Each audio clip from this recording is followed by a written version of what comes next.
Hey everyone watching, I'm Pal Phenom, back at the Phenomenal Garage, and today we are back working on the CB750.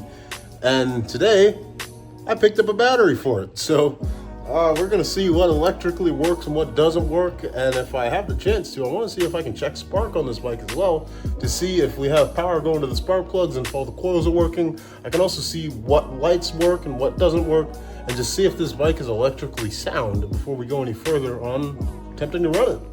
So here's the battery I'm going to be throwing on the bike today. It's just a typical die-hard motorcycle battery, acid filled. It's exactly like what was in here before, just obviously newer. Came with hardware and stuff like that. It's taped to the side, and it should fit right in here.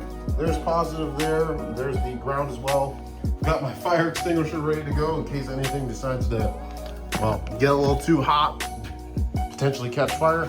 I'd hate to burn this bike down and my house as well. That'd be a big problem. So yeah, just got that on standby. But yeah, I can't wait to throw this in. I haven't had a battery in this bike in forever. So last time I had any power to this bike was probably, I guess, 7 years ago, 8 years ago, whenever I was last working on this bike like this.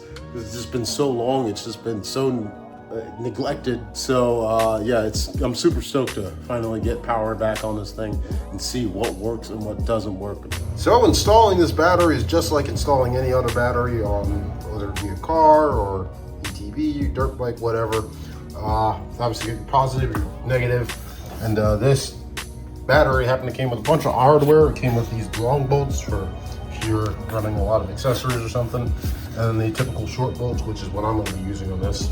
And again, it's pretty much just like hooking up any other battery. I don't need this old rusty hardware that looks like crap. And hopefully this fits in here the right way. Because last time I tried to put a battery in here, in last video, it just did not fit. So it was the wrong battery anyway. So not really surprising, but yeah, I shouldn't have that issue now. All right, so I got the battery hooked up. I'm super curious to see what is gonna work and what is not gonna work. Main thing is hopefully nothing electrically is, wrong with it. But again, who knows, because, well, you have things like this and, wires that just straight up aren't hooked up to anything. But, well, there's only one way to find out really what works and what doesn't. So, without further ado, let's see what works. Well, I hear a fan running. Oh, we got those lights working. Okay. Not seeing anything smoking. Let's check I assume these are our main lights here.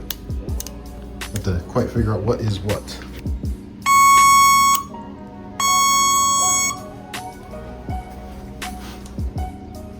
Okay, well, there's that blinker.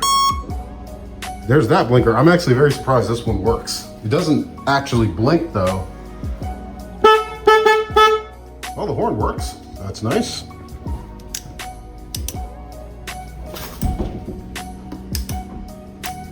And our main light works as well. So that's fantastic. It seems like everything electrically is working on this bike pretty well, which honestly I'm very surprised about.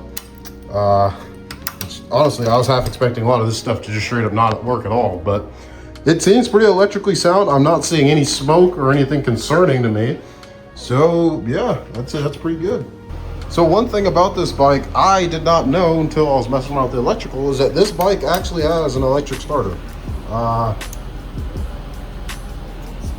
here.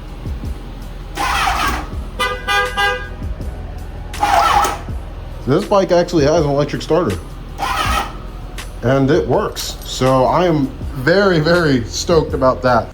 All right, so real quick, I am actually gonna unhook the battery since I just ran out of time today. I literally just got off work, and before I started the things I have to do here, I literally just wanted to throw this battery in and see what worked and what didn't. So hopefully whenever I get the chance to work on this thing next, I'm gonna go further on the diagnostics, and yeah.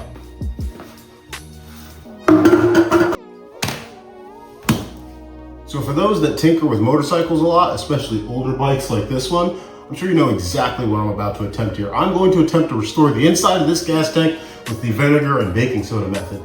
Now, I'm not too sure how well this method works. It appears that it works pretty well from videos I've seen, but I'm gonna give it a shot for myself because I need to get this tank ready to run before I can hook carburetors up to this thing and attempt to start it for the first time in 30 years.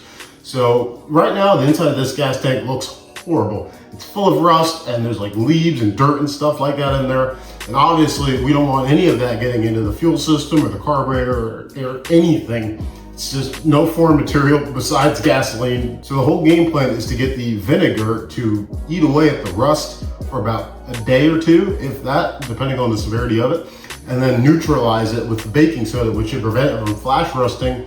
And then from there, I should be good to pretty much use this gas tank as it should be used. Now, last time I recorded, I said I was going to do a spark test on this. I ended up doing that off camera and everything electrically seems perfectly fine on the bike. So the next step is to really attempt its first start in 30 years. So yeah, this is one of them. So I may as well just, you know, pick up the camera and record it since I haven't really had time to record anything with this bike.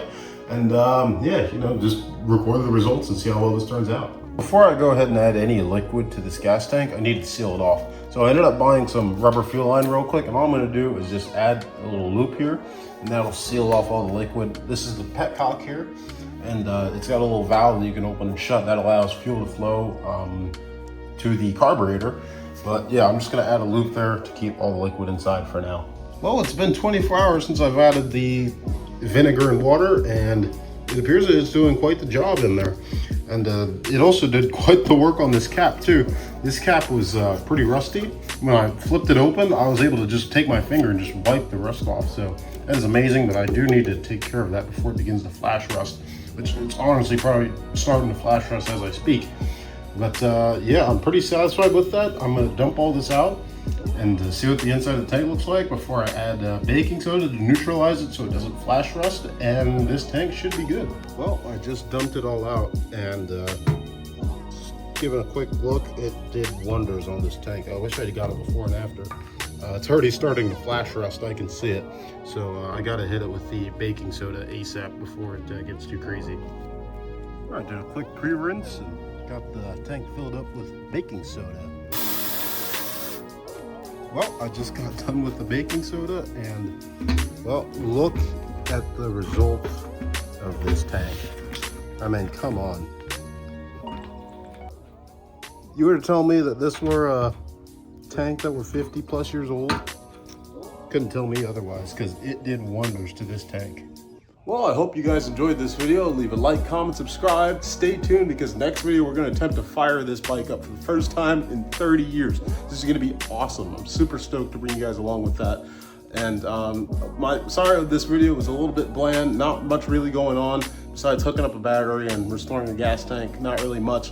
But next video is going to be pretty freaking cool. We got some parts coming in that I got to install. And really, let's get this sort of thing ready to fire up, and we're going to attempt to fire it up in next video, which is the game plan. So you guys stay tuned for that, and I'll see you all in the next one.